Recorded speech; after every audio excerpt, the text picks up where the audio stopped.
James. Here, England, summer training camp, but we're going to talk about wine to start with. You've been living in Paris for 2 years. You must be a connoisseur now.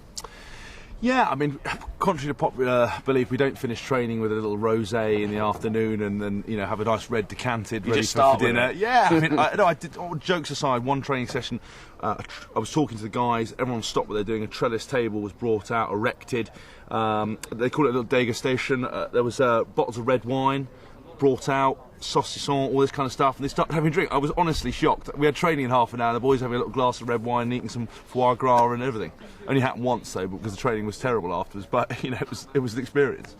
So is it something you like? Is it something the players do a lot of, or you know, or is it just a culture within Paris? No, I mean, I've always sort of been introduced to alcohol from a young age in terms of, you know, having wine with my meal with my parents. You know, I'm pretty strict about not drinking a lot of the time, but if I'm going to let my hair down and have a nice lunch, I will, you know, have a glass of wine. Actually, I'm a massive fan of Sancerre. We're having a little drink of now.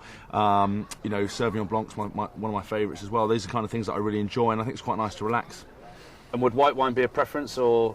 Yeah, I think so. I find that a lot of the time, you know, with all training, you know, as you know, get quite tired, quite stiff, and you know, a heavy red and everything else like that, you're sort of nodding off by the end of it. A lot of yawning, which obviously doesn't go down well. So I find a nice fresh, you know, Sauvignon Blanc, Sancerre, a few ice cubes, perfect, but at appropriate times. Excellent. Now we've got Sheridan, and we've just had Steve Thompson suggesting that he's going to go down the route of exams, follow Sherry's, you know, initial progress that he's made on his.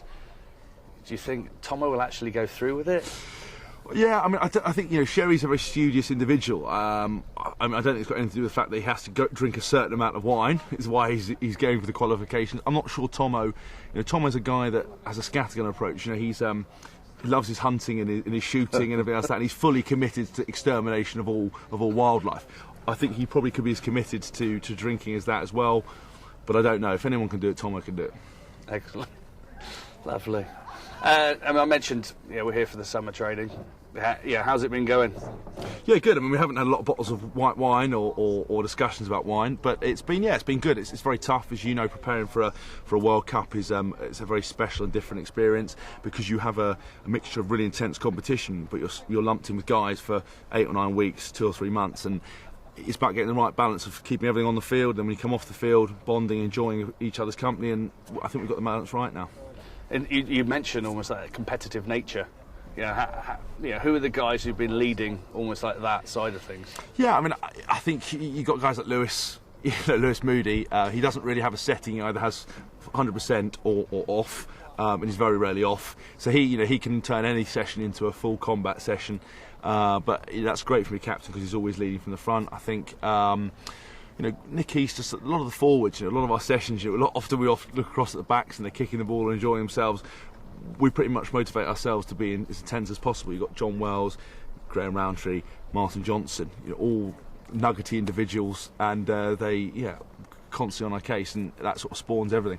Do you think those are going to be quite important qualities, though, when you go to the World Cup? I mean, it's a tough physical group, particularly when you look the likes of Georgia, Romania, Argentina, Scotland. Yeah, I think you're exactly right. I think, you know, in rugby, you know, skills can go out the window, game plans can go out the window. But the bottom line is, if you're as physical as you possibly can be, and throw yourself into things you can control, you're more often not going to be in the right places. So, you know, against Ireland in the last game of Six Nations, one thing that we didn't do was step back and actually realise, look, we're losing physical battle in some areas. There's no point, you know, trying to compete, because we're not winning. We need to draw things back, kick the ball a little bit more, play with a bit more sensible. But when we have the opportunity to be physical, we're as physical as we possibly can, and that's something they're breeding into us. You mentioned the Ireland game. Do you think those lessons that you've mentioned there, that are the almost like lessons you may not have had unless that result had taken place, and would have not put you in as good a position going into a World Cup? Yeah, I completely agree with you. I think it took us to get burnt to realise that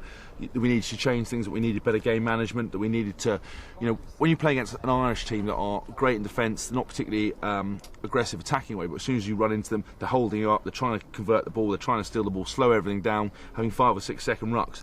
You can't keep running into people, because if they're not prepared to make leg tackles, but 3 of them are going to tackle 1 player, you've got to sit back, realise, let's put the ball up in the air, let's kick it a little bit better, let's be a bit more sensible. And I think we weren't as adaptable as we need to have been. after that game we now are, and we now realised our mistakes. Some other areas will no doubt crop up, but we're working very hard to make sure that we have a game plan that adapts to the opposition we're playing. And I mentioned those four teams in the World Cup. Hopefully you will win that group.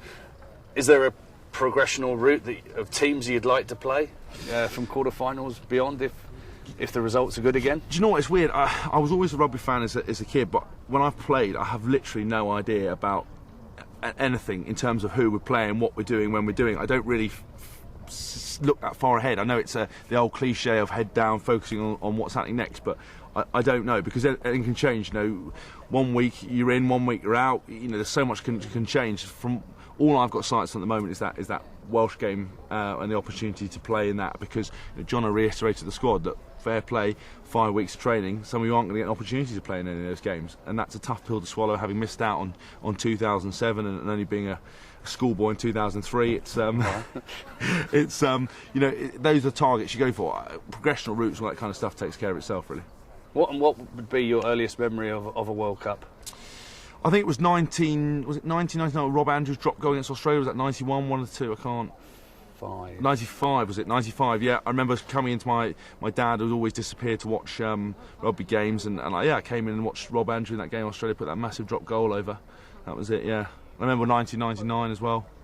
And is there anyone in the World Cup as we approach it that you're looking forward to seeing play, possibly live? I think I'm very excited about the sort of Pacific Island teams, the Fijian Samoans. They always raise their game. I think because there's so much talent in those countries that when they come together for a week before an autumn international, they sort of come together and don't get time. Now they've got training camps, they've got preparation. When those guys work together a long time and actually get some game understanding, they become pretty threatening in those competitions, as you've seen in the last few years. So I'm excited by them. And a phenomenal result for Samoa against Australia only just 2 weeks ago. Exactly, and you see that being together more times, the consistency's coming. I mean, they lost to Japan, weirdly enough, but then they come through and delivered, and I think that's the difference when you get a scout like Australia. Consistency builds, confidence builds, and when those guys are confident, it's a dangerous place to be. Excellent. James, good to talk to you, and good luck. Cheers, Eddie. Thank you. With the World Cup.